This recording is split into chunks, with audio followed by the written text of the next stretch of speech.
প্রত্যেকটি অর্থপূর্ণ পদের সমষ্টিকে কি বলে? সমাস বলে। তাহলে বাক্যে ব্যবহৃত প্রত্যেকটি অর্থপূর্ণ পদের সমষ্টিকে, প্রত্যেকটি কি অর্থপূর্ণ পদের সমষ্টিকে কি বলে? সমাস বলে। সমাস অর্থ, সমাস অর্থ, সংক্ষেপ বা সংক্ষেপণ, হ্যাঁ, তারপরে হচ্ছে কি পদের মিলন, পদের মিলন এবং একপদীকরণ, একপদীকরণ। এইভাবে আমাদের কি রাখতে হবে? মনে রাখতে হবে। তো আমাদের আলোচনাগুলো মোটামুটি আমরা একটু সেইভাবে নেওয়ার চেষ্টা করব। তো প্রথমে এই সমাসের যে বিষয়টা চলে আসবে সেগুলো সম্পর্কিত নামগুলোর মধ্যে আমাদের চিনতে হবে সমস্ত পদ। কি চিনতে হবে? সমস্ত পদ। তারপরে চিনতে হবে সমস্যমান পদ। কি চিনতে হবে? সমস্যমান পদ। এবং হচ্ছে চিনতে হয় সবচেয়ে বেশি গুরুত্বপূর্ণ যে বিষয়টা চিনতে হয় সেটা হচ্ছে কি ব্যাস বাক্য। এই তিনটা বিষয় চিনতে হবে। তো আমরা এগুলো চিনি আগে, তারপরে পর্যায়ক্রমে এগুলো আলোচনা করি। তাহলে এই যে সমাসের যে বাক্যটা আছে সেই বাক্যটাকে যখন আমরা একটা পদে পাই তখন তাকে আমরা বলছি সমাস। কি বলছি? সমাস। তাহলে ওটার নাম হচ্ছে সমস্ত পদ। ওটার নাম কি? তাহলে সমাস গঠিত বাক্যের সমষ্টি যেটা সেটার নাম হচ্ছে সমস্ত পদ। তাহলে সমাস গঠিত পদের সমষ্টিকে কি বলে? সমস্ত পদ। সমাস গঠিত পদের সমষ্টিকে কি বলে? কথা কি বুঝতে পেরেছেন সবাই? সমাস গঠিত পদের সমষ্টিকে কি বলে? সমস্ত পদ। অনেকভাবে কথা বলা আছে, জাস্ট আমরা একটু দেখে নেই। সমাস গঠিত পদের সমষ্টি, সমাস গঠিত পদের সমষ্টি, সমষ্টিকে কি বলে? সমস্ত পদ। সমস্ত পদকে ব্যাখ্যা করলে, সমস্ত পদকে ব্যাখ্যা করলে যা পাওয়া যায়, ব্যাখ্যা করলে যা পাওয়া যায় তা হচ্ছে ব্যাস বাক্য। তা কি? ব্যাস বাক্য। মনে রাখবেন, সমস্ত পদকে ব্যাখ্যা করলে যা পাওয়া যায়, ব্যাখ্যা বা বিশ্লেষণ করলে, ব্যাখ্যা বা কি বিশ্লেষণ করলে যা পাওয়া যায় তাই হচ্ছে কি ব্যাস বাক্য। আমরা উদাহরণ দিয়ে সব ক্লিয়ার করবো একবারে। এবার আসি সমাস্যমান পদ কোনগুলো? সমাস বাক্যের বা ব্যাস বাক্যের অন্তর্গত, ব্যাস বাক্যের অন্তর্গত অন্তর্গত প্রত্যেকটি পদ, প্রত্যেকটি পদ আলাদাভাবে, আলাদাভাবে সমস্যমান পদ, সমস্যমান পদ। মনে রাখবেন, ব্যাস বাক্যের অন্তর্গত প্রত্যেকটি পদ আলাদাভাবে সমস্যমান পদ। কথা কি বুঝতে পেরেছি? তাহলে সমাস গঠিত সব পদের সমষ্টিকে কি বলছি? সমস্ত পদ। সমস্ত পদকে ব্যাখ্যা করলে বা বিশ্লেষণ করলে যা পাওয়া যায় তাই হচ্ছে কি ব্যাস বাক্য। এরপরে বলছি ব্যাস বাক্যের অন্তর্গত প্রত্যেকটি পদ আলাদাভাবে কি সমস্যমান পদ। এখন একটা মাত্র উদাহরণের মাধ্যমে সবগুলো কি করব? ক্লিয়ার করে ফেলবো। এবং এখানে গুরুত্বপূর্ণ আর দুইটা প্রশ্নের মধ্যে সমস্যমান পদের আগের যে অংশটা থাকে বা আগের যে শব্দটা থাকে তার নাম কি? পূর্বপদ। এবং শেষের যে অংশটা থাকে তার নাম কি? পরপদ। একটা বাক্যে একবারে টোটাল উদাহরণটা ক্লিয়ার করি, দেখতে পারবে সবাই। তাহলে আমি বললাম মৌমাছি। কি বললাম? মৌমাছি। মৌ সংগ্রহ করে, মৌ সংগ্রহ, সরি, মৌ সংগ্রহ করে যে মাছি তাকে আমরা এক কথায় কি বলি? আচ্ছা, মৌ মানে কি? মধু। তাহলে মধু সংগ্রহ করে যায় মাছি, তার নাম তো মধুমাছি হওয়ার কথা ছিল, কিন্তু না, এমন একটা মাছি আছে যে মাছিটা কি করে? মধু সংগ্রহ করে। সেই মাছিটার নাম আমরা রাখছি কি? মৌমাছি। যার কারণে নামটা আমাদের ওইভাবে কি হচ্ছে না, ফাইন্ড আউট হচ্ছে না। তাহলে আমরা লক্ষ্য করব, তাহলে এখানে এই যে পুরো যে বাক্যটা আছে সবাই একটু লক্ষ্য করব, একটু লক্ষ্য করবো পুরের দিকে। এই যে পুরো বাক্যটা যে আছে এই বাক্যটার নাম কি? ব্যাস বাক্য। এই বাক্যটার নাম কি? ব্যাস বাক্য। এই ব্যাস বাক্যের আরেক নাম সমাস বাক্য। কি বাক্য? এর আরেক নাম বিগ্রহ বাক্য। খুবই গুরুত্বপূর্ণ কোশ্চেন। সমাস বাক্যের আরেক নাম কি? পরীক্ষায় খুব আসে। সমাস বাক্যের আরেক নাম কি? বিগ্রহ বাক্য। খুব আসে কিন্তু, মনে রাখছেন? আচ্ছা, তাহলে এইটা সমাস গঠিত বাক্য না? এই সমাস গঠিত বাক্যের সমষ্টি কোনটা? মৌমাছি। সমাস গঠিত পদগুলো সমষ্টি কোনটা? মৌমাছি। তাহলে এই মৌমাছিকে আমরা বলবো কি পদ? মৌমাছিকে কি বলবো? সমস্ত পদ। এই সমস্ত পদের আরো কিছু নাম আছে, কে কে বলতে পারবেন? বলেন। সমস্ত পদের আরো কিছু নাম আছে, সমস্ত পদের আরো কিছু নাম আছে, বলতে পারবেন? সমাস সাধিত পদ। কি পদ? সমাস সাধিত পদ। আরো নাম আছে, বলতে পারবেন? সমাস লব্ধ পদ। কি পদ? সমাস লব্ধ পদ। আরো নাম আছে, বলতে পারবেন? ঘন্টা পাইবেন। সমাসবদ্ধ পদ, মনে রাখবেন এগুলো সব এক জিনিস। তাহলে সমস্ত পদ বলেন, সমাজ সাধিত পদ বলেন, সমাসলব্ধ পদ বলেন, সমাসবদ্ধ পদ বলেন, সব কি জিনিস? একই জিনিস। তাহলে আপনাকে পরীক্ষায় কোশ্চেন আসে যদি সমস্ত পদের আরেক নাম কি, তাহলে এগুলো সবগুলো মনে রাখতে হবে। কথা কি বুঝছি? আর সমাজ সাধিত মানে সমাজ সাধিত হলে যা পাই তাই হচ্ছে কি? ব্যাস বাক্য। সাধিত, সাধিত মানে কি? পুরো একটা বাক্য পাওয়া যাবে। হ্যাঁ, আচ্ছা এবার আসি, এইটা বাক্যটা ছিল না? আচ্ছা, তাহলে এই যে এই বাক্য থেকে আমরা কয়টা কথা পাইছিলাম? 3টা কথা নিয়ে এই কথাটা পাইছি। কি কি? পদের মিলন, তাই না? এরপরে কাছে কি? একপদীকরণ। এরপরে কাছে কি? সংক্ষেপণ। কথা বুঝবেন স্যার? দেখেন একটু লক্ষ্য করেন, মৌ সংগ্রহ করে মাছি, আমরা এক কথায় ওকে কি বলছি? তার মানে সে পদের মিলনও বুঝায়, একপদীকরণ বুঝায়, সংক্ষেপণও বুঝায়। তাহলে এই কথাটা থেকে কোন কথাটা পাইলাম? মৌমাছিতে কথা পাইলাম। এবার আসেন, মৌমাছিতে মেইনলি পদ কি কি? মৌ আর কি? মাছি। মেইন পদ্ধতিটা কি? মৌ আর কি? মাছি। তাহলে আমাদের একটা পাইলাম মৌ, আর একটা পাইছি কি? মাছি। এই মৌকে বলা হয় কি? পূর্বপদ, আর মাছিকে বলা হয় কি? পরপদ। এখন প্রশ্ন আছে, মাঝের যে পদগুলো থাকে তার নাম মধ্যপদ। তার নাম কি? মধ্যপদ। তার মানে মৌ একটা সমসমান পদ, মাছিও একটা কি? সমসমান পদ। তাহলে এইগুলো কি সমসমান পদ নয়? বাক্যে ব্যবহৃত প্রত্যেকটি পদকেই আলাদাভাবে কি বলে? মানে সমাজ বাক্যে ব্যবহৃত প্রত্যেকটি পদকে আলাদাভাবে কি বলে? সমসমান পদ। কিন্তু মেইনলি আমরা বলছি আগের যেটা থাকে তার নাম কি? পূর্বপদ, আর পরে যেটা থাকে তার নাম কি? পরপদ। এবং পরপদের আরেকটি নাম আছে, গুরুত্বপূর্ণ প্রশ্ন, উত্তরপদ। কি পদ? উত্তরপদ। মনে রাখবেন, পরপদের আরেক নাম কি? উত্তরপদ। তাহলে স্যার, তাহলে মৌ, মাছি এবং অন্যান্য সমস্ত পদ ইন টোটাল আলাদা আলাদা হবে এক একটা করে কি? সমসমান পদ। Content clear? আচ্ছা এবার আসেন স্যার, আমরা সমাসের প্রকারভেদে যাই। সমাস মোট 6 প্রকার। কয় প্রকার? 6 প্রকার। একটা ধার করা ছন্দ দিয়ে বলি, দিক অতবদ দোয়া। দিক অতবদ দোয়া। আমি বদদোয়া করবো না তোমাদের সমাসের জন্য, তবে দোয়াই করবো যাতে সমাজটা ভালো করে শিখো। দোয়াকে শেষ পর্যন্ত বাদ দিব, সমস্যা নেই, বদদোয়া বাদ দিব। হ্যাঁ, তাহলে দিক, দিতে আছে কি? দিগু। কতে আছে কি? কর্মধারয়।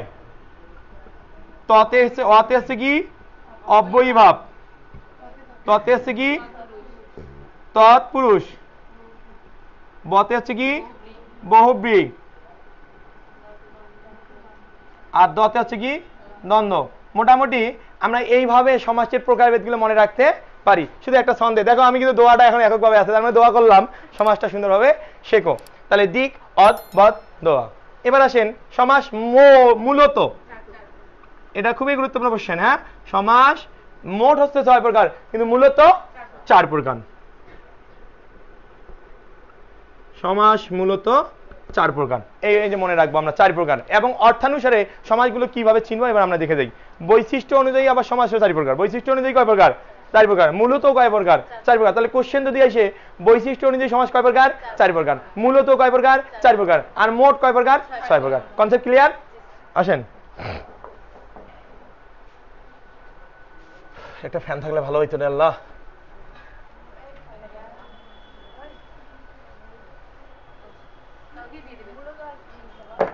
বৈশিষ্ট্য অনুযায়ী। এবারে আসেন সমাসের অর্থানুসারে সমাজকে আমরা ভাগ করে ফেলবো। কি অনুসারে?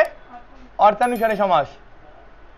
অর্থানুসারে সমাস। 1, দ্বন্দ্বে উভয় পদ প্রদান হয়। দ্বন্দ্বে উভয় পদ কি হয়? প্রদান হয়। জাস্ট একটা সূত্র দিয়ে শেষ করে ফেলবো। দ্বন্দ্বে উভয় পদ প্রদান, এইটুকু জানা হলে 50% হয়ে যাবে। হ্যাঁ, দ্বন্দ্বে উভয় পদ কি? প্রদান। দ্বিতক, একটা ছন্দ নিলাম, দ্বিতক এ উভয় দ্বিতকে পরপদ প্রদান। তাহলে পরীক্ষায় কোশ্চেন আছে যে উভয় পদ প্রধান সমাস কোনটি, পরপদ প্রধান সমাস কোনটি, পূর্বপদ প্রধান সমাস কোনটি। যার কারণে এই টপিকটা মনে রাখতে হবে। এক টপিকেই সব ক্লিয়ার, এক টপিকেই সব ক্লিয়ার।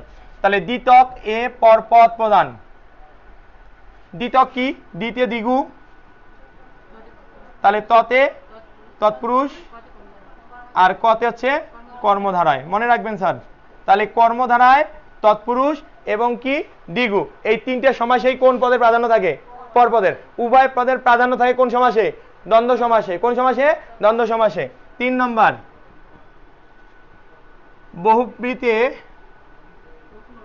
বহুব্রীতে কোন অর্থ প্রকাশ? নতুন অর্থ প্রকাশ। বহুব্রীতে কোন সমাসে নতুন অর্থ প্রকাশ হয়? বহুব্রী সমাসে। কোন সমাসে? বহুব্রী সমাসে। লাস্ট, অব্যয়ীতে পূর্বপদ প্রধান। অব্যয়ীতে মানে অব্যয়ীভাবে, পূর্বপদ প্রধান, এগুলো মনে রাখবেন। অব্যয়ীতে পূর্বপদ প্রধান তো আছে। তাহলে সমাসের অর্থানুসারে আমরা সমাসকে কয় ভাগে পেয়েছি? 4 ভাগে পেয়েছি। তো দ্বন্দ্ব টোটাল 6টা সমাস এখানে আছে। দ্বন্দ্বে কোন পদ থাকবে? উভয় পদ। যেমন মা বাবা, কি বললাম? মা বাবা। দেখেন তো, মা বাবা, এখানে মায়েরও যেমন সমান প্রাধান্য আছে, বাবারও তেমনই প্রাধান্য আছে। আমরা একজন ছাড়া আরেকজনকে কি কখনো থাকতে পারি না, তাই 2 পদেই সমান। 2 পদেই কি সমান, এই কারণে এই সমাসটার নাম কি হবে? দ্বন্দ্ব সমাস। এরপরে দ্বিতীয়কের মধ্যে দ্বি, সাধারণত সংখ্যা প্লাস সমাহার বা সমষ্টি। সংখ্যা প্লাস কি? সমাহার বা সমষ্টি, মানে সংখ্যা প্লাস বিশেষ্য, কিন্তু ফলাফল যেটা পাবো সেটা সমষ্টি বা সমাহার বুঝাবে। চৌরাস্তা, কয় রাস্তা? চৌরাস্তা। দেখেন তো, চৌরাস্তা শুরুতে একটা সংখ্যা আছে না নাই? আছে। আর রাস্তাটা কি পদ? বিশেষ্য পদ। তাহলে 4 আর প্লাস বিশেষ্য ইজ ইকুয়াল ফলাফল একটা কি হইছে? চৌরাস্তা। চৌরাস্তাও কিন্তু একটা বিশেষ্য পদ। চৌরাস্তা একটা কি? বিশেষ্য পদ। এবং এই 4টা একসঙ্গে কি হইছে? যুক্ত হইছে, তার মানে সমষ্টি বুঝাচ্ছে। কি বুঝাচ্ছে? সমষ্টি। 100% এটা একটা কি সমাস? দ্বিগু সমাস। কথা কি বুঝতে পেরেছেন? আচ্ছা, এবার আসেন তৎপুরুষের দিকে। তৎপুরুষ সমাসটা কি? সন্নিহিত বিভক্তি, সন্নিহিত অনুসর্গ। সন্নিহিত কি? অনুসর্গ ও বিভক্তি লোপ পেয়ে। বিভক্তি কি পেয়ে? লোপে। আমি আবারও বলি, সন্নিহিত অনুসর্গ ও বিভক্তি লোপ পেয়ে যে সমাস হয় তার নাম কি? তৎপুরুষ সমাস। তাহলে বিভক্তি গঠিত সমাস, যেমন আমি বললাম চা বাগান, চায়ের বাগান। চায়ের বাগানে কি বলছি? চায়ের বাগান। এটাকে আমরা এক কথায় কি বলি? চা বাগান। দেখেন তো কি লোপ পাইলো? র এর লোপ পাইল না, এর একটা বিভক্তি। এর একটা কি? বিভক্তি। তাহলে এর বিভক্তি লোপ পেয়ে যে সমস্ত পদটা পাইলাম সেটাই হচ্ছে তোমার কি সমাস? তৎপুরুষ সমাস। কথা কি বুঝতে পেরেছেন? এর কথা কি বুঝতে পেরেছেন? আমি বললাম রাজার পুত্র, কি হয়? তাহলে র বিভক্তি লোপ পাইল না। তারপরে আমি যদি বলি যে তোমার মন গড়া, কি হয়? মন দিয়ে গড়া। কি গড়া? মন দিয়ে গড়া। তাহলে মন দিয়ে গড়া, মন গড়া, এটাও কি সমাস? তৎপুরুষ সমাস। কি পারবো না? আচ্ছা, এগুলো অনেকগুলো প্রকারভেদ আছে, যার সংক্ষেপে বলে শেষ করব।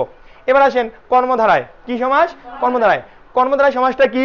স্যার, এখানে যে বিশেষ্য পদের সঙ্গে বিশেষণ পদের বা বিশেষণ পদের সঙ্গে কি?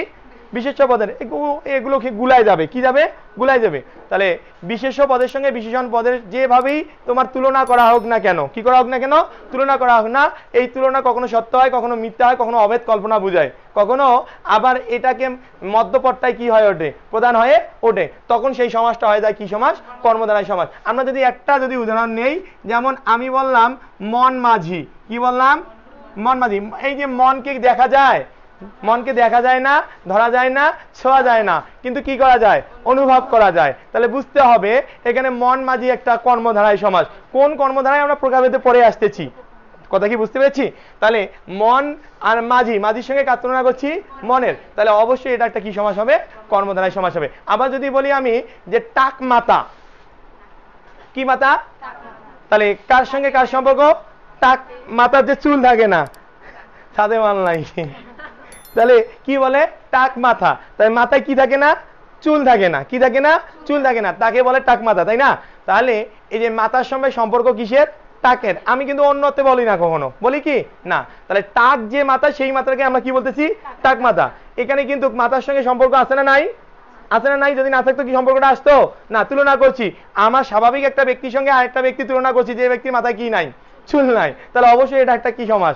কর্মধারায় সমাস। আমরা আরো অনেকভাবে বোঝানোর চেষ্টা করব। এরপরে যাও বহুব্রী সমাস। নতুনত্ব। স্যার, সবচেয়ে সমাসের মধ্যে কঠিনতম সমাস কোনটি? বহুব্রী সমাস। কারণ এখানে প্রত্যেকটি কথার একটা করে আলাদা কি আছে? অর্থ আছে। কারণ তোমাকে বলেই দিছে কি অর্থ? নতুনত্ব। যেমন আমরা যদি একটু ছোট্ট উদাহরণ বলি, যে বহুব্রী কথাটা আনি, বহুব্রী, এটারই আমরা ব্যাস বাক্য করব। কি করব? তাহলে বহু ব্রী আছে যার, তাই না? বহুব্রী আছে যার। স্যার, বহু মানে কি? অনেক। ব্রী মানে কি? ধান। তার মানে যার তো ব্যক্তি বুঝাইছে, তাই না? যার কি হয়? ব্যক্তি হতে হয় না? যার কোন হতে হয়? ব্যক্তিগত। তাহলে বহু মানে অনেক, ব্রি মানে ধান, তাহলে বহুব্রী শব্দের অর্থ অনেক ধান হওয়ার কথা ছিল। কি কথা ঠিক আছে? কিন্তু বহুব্রী শব্দের অর্থ কি নয়? অনেক ধান নয়। এই দেখো এখানে শেষে কি বলছে? যার। তাহলে অনেক ধান আছে যার, তাকে কি বলে? ধনী বলে, ধনী লোক বলে। কি কথা ঠিক আছে? কি অর্থটা পরিবর্তন হয়েছে না? তাহলে পূর্ব পদেরও অর্থ পায় না, পর পদেরও অর্থ পায় না, এটা কি অর্থ পায়? নতুন অর্থ পায়। 100% সেই সমাজটার নাম কি হবে? বহুব্রী সমাজ। কথা কি বুঝতে পেরেছেন? আচ্ছা, আরো একটা উদাহরণ, জানাশোনা উদাহরণ। দশানন, 10 একটা সংখ্যা, 10 যোগ আনন, তাহলে 10 আনন যার, তাকে কি বলে? দশানন। তাহলে দশানন যার মানে 10টা মাথা আছে, কার আছে? কার আছে? রাবণের আছে। তাহলে রাবণ এটা কি নতুন একটা নাম আসছে না? তাহলে 100% এটা একটা কি সমাস? বহুব্রী সমাস। সবাই কি বুঝতে পেরেছি?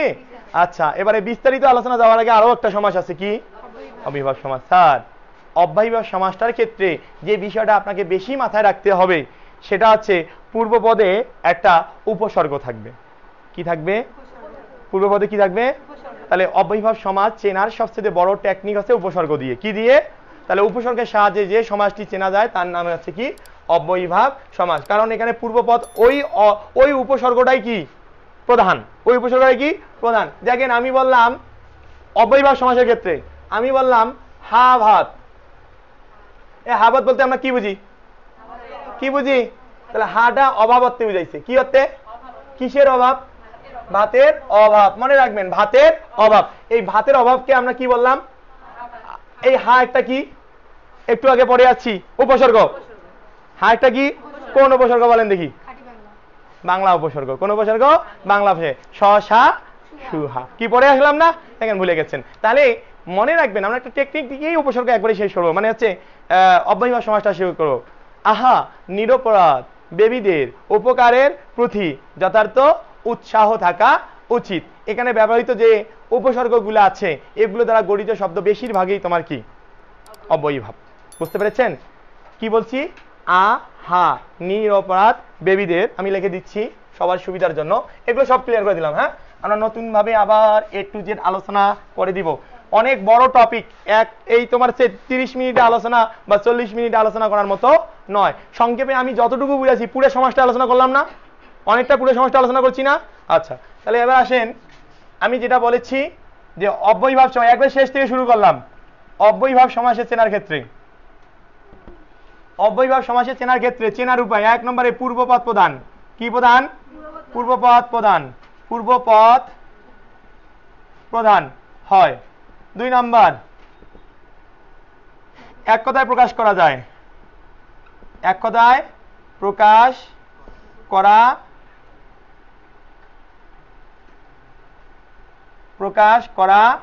যায়। তাহলে এক কথায় প্রকাশ করা যায় কোন সমাসে? অব্যয়ীভাব সমাসে। এরপরে হচ্ছে লিঙ্গান্তর করা হয় না। লিঙ্গান্তর করা যায় না। পুরুষ বা লিঙ্গান্তর, পুরুষ বা কি লিঙ্গান্তর করা যায় না, মনে রাখবেন। তারপরে উপসর্গ যোগে গঠিত হয়। কি যোগে? উপসর্গ যোগে গঠিত হয়। উপসর্গ যোগে গঠিত হয়, এই কথাটা গুরুত্বপূর্ণ। উপসর্গ যোগে গঠিত হয়, এই কথাটাই গুরুত্বপূর্ণ। তারপরে আমি ছন্দটা লিখে দিয়েছি যে ছন্দের মধ্যেই ব্যবহৃত উপসর্গগুলাই কোন সমাসে হবে? অব্যয়ীভাব সমাসে। আহা নিরপরাধ, নিরপরাধ বেবীদের, বেবীদের উপকারের, উপকারের প্রতি, ও রে সুবহানাল্লাহ, যথার্থ উৎসাহ থাকা উচিত।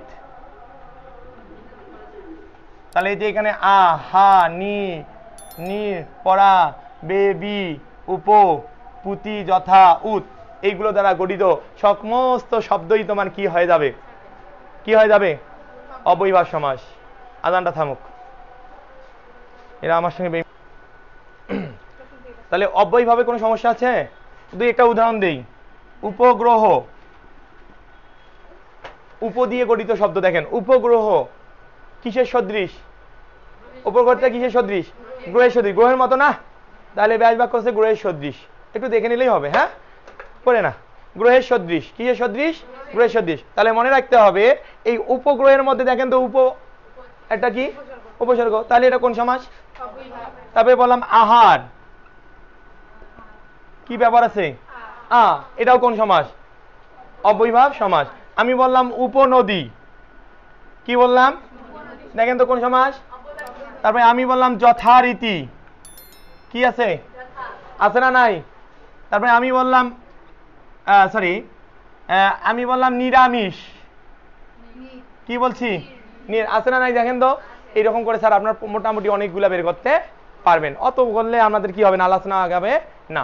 এবার আসেন দুটি গুরুত্বপূর্ণ কথা বলে শেষ করে দিব, এবং আমাদের অনেক সময় চলে গেছে, মানে আমার পক্ষে আধা ঘন্টা 1 ঘন্টা পরে যাওয়ার কথা ছিল, সে মানুষটা আমি শেষ করতে পারতেছি না। এটা অতি দামে আমার সঙ্গে মানে অন্যায় হচ্ছে, ঠিক আছে? তাহলে দ্বন্দ্ব সমাস কিসে যাব? অব্যয়ীভাব, ক্লিয়ার না? আমরা দ্বন্দ্বে যাব। কিসে যাব? দ্বন্দ্ব সমাস 1 নম্বরে ব্যাস বাক্যে ও এবং আর থাকে। ব্যাস বাক্যে ও এবং আর থাকে। 2 নম্বর সমস্ত পদে হাইফেন থাকে। সমস্ত পদে হাইফেন থাকে, মনে রাখবেন। বেশিরভাগ সময়, কখনো কখনো থাকে না, তারপরে বুঝে নিতে হবে, হাইফেন থাকে। 3 নম্বর উভয় পদের প্রাধান্য, এটাই আগে লেখা কথা ছিল, উভয় পদের প্রাধান্য পায়। উভয় পদের প্রাধান্য পায়। উভয় পদের কি প্রাধান্য? এই 3টা মনে রাখলে কোন সমাস ক্লিয়ার? দ্বন্দ্ব সমাস। দ্বন্দ্ব সমাস অনেক ভাবে হতে পারে, আমাদের এখানে সম্ভবত 11 ভাগের মতো দেওয়া আছে, 11-12 ভাগে, ঠিক আছে? দেখবেন অনেক ভাবে হতে পারে, মেইনলি আলোচনাগুলো আমরা করি। যেমন 9-6, 9-6, বেশি 9-6 করিস না কিন্তু। 19-20, তাই না? দা কুমড়া, দাদা দাদি, তাই না? আছে না? আছে না? তাহলে আয় ব্যয়, ভালো মন্দ, ধীরে সুস্থে, নাল নীল, তাই না? তারপরে কি বলে? দেশ বিদেশ, এরকম হাট বাজার, ঘর দুয়ার, কি অনেক আছে, বলে শেষ করা।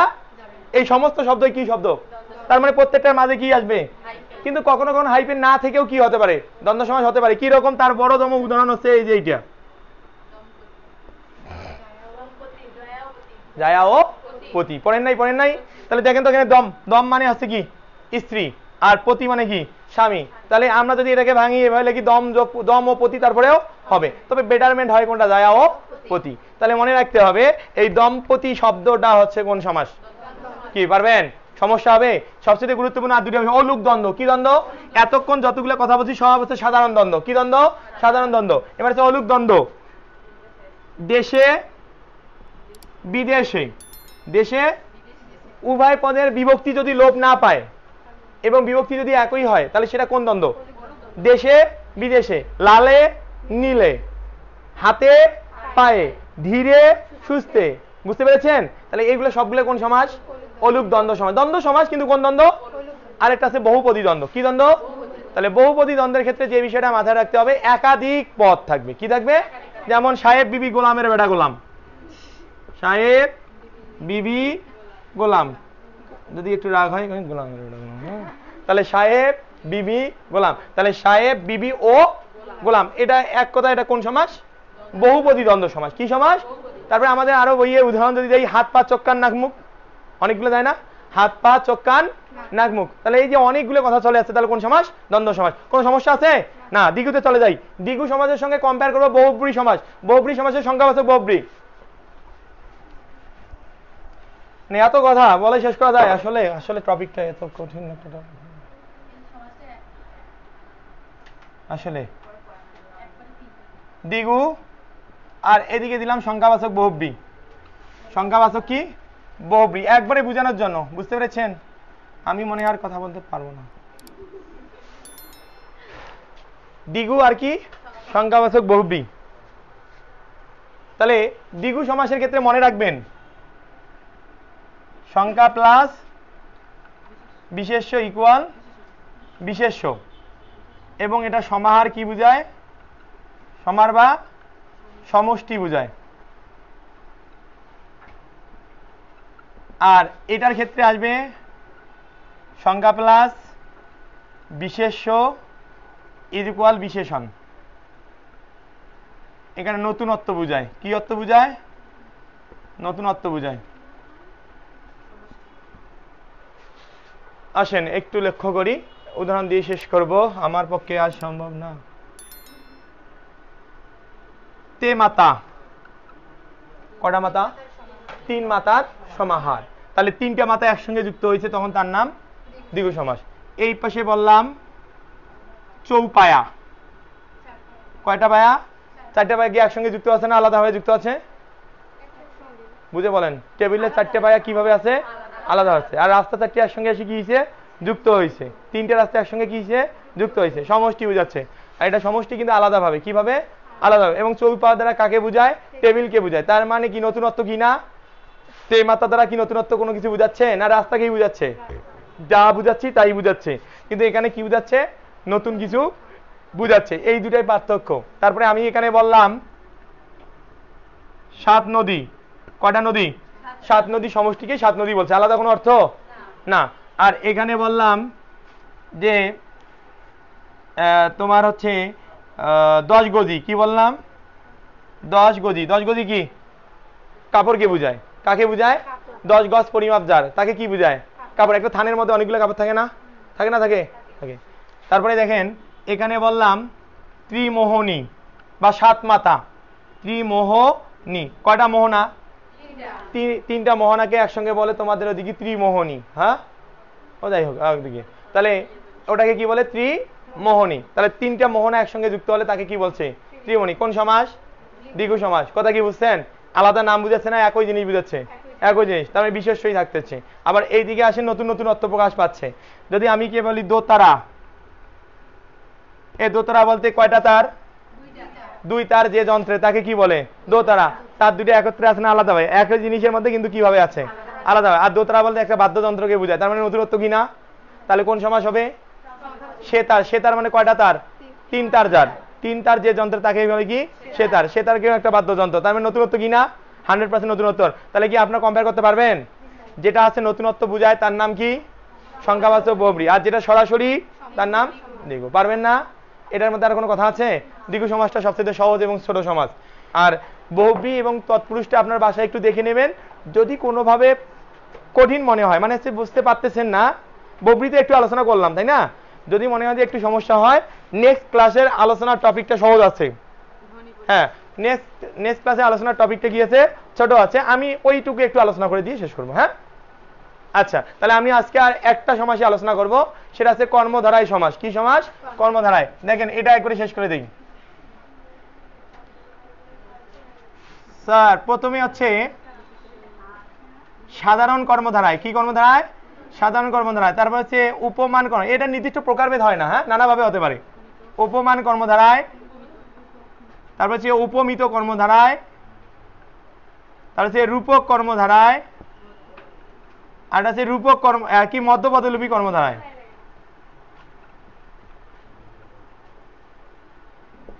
মধ্যপদলোপী কর্মধারায়। দেখেন স্যার, সাধারণ, উপমান, উপমিত, রূপক আর হচ্ছে উপমান। যাকে তুলনা করা হয় আর যার সঙ্গে তুলনা করা হয়, যার সাথে তুলনা, যার সাথে কি তুলনা, আর হচ্ছে যাকে তুলনা,